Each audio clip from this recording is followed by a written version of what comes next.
រឿងខ្ញុំនឹងនាងចេះតែប្រព្រឹត្តទៅដោយក្តីសុខសាន្តជាទីបំផុត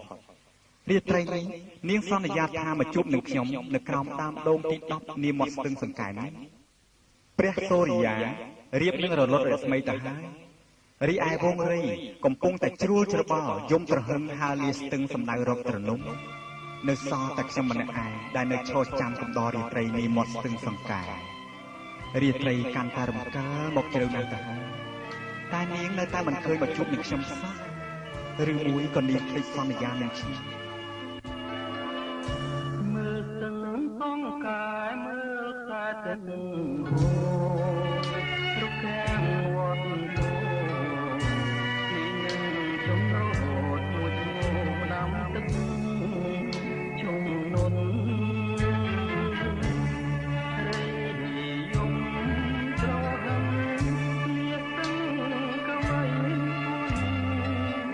សូរិយាតោទុនមុនក្រោយព្រះត្រីដើមដូងទី10លំក្របមាត់ស្ទឹងបងឈរត្រៀមឆ្មឹងឈរចាំប្រលឹងស្ងាត់ឈឹងលុះលងលំលាត្រីអូនភ្លេចវាកាដែលបានសន្យាពីថ្ងៃថាមក8ត្រីមកជួបបងអេលើបាត់សូនដូចក្បួនរត់ទឹកគួចកំណាប់ងលឿនអន់ឡមនកាវត្តហូនៅមិនទាន់ឆ្លងមិនគួរនួនល្អប្រែកនងសូនសោះលេងកាក្រឹមពីទួលតាឯងខ្លាយពីខ្លងឯងនារីគួងវែងបិទភ្នែករៀបការនឹងប្រងបងឈរមកទឹងប្រាំងយំរងំក្នុងពោះលាស្រីស្រោងឈ្មោះក្នុងជាស្លា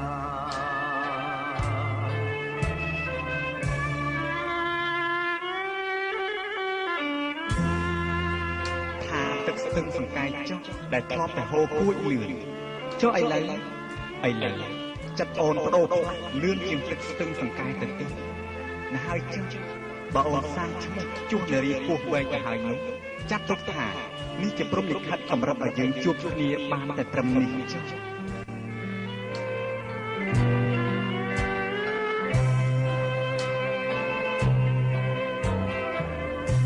លេងកាក្រឹមពីទួលតាឯងខ្លាយពីខ្លងខែកនារីពួងវែងបិទភ្នែករៀបការនឹងប្រងបងឈរមកទឹងប្រាំងយំរងំក្នុងពោះលាត្រីក្រោមជួបក្នុងជាខ្លា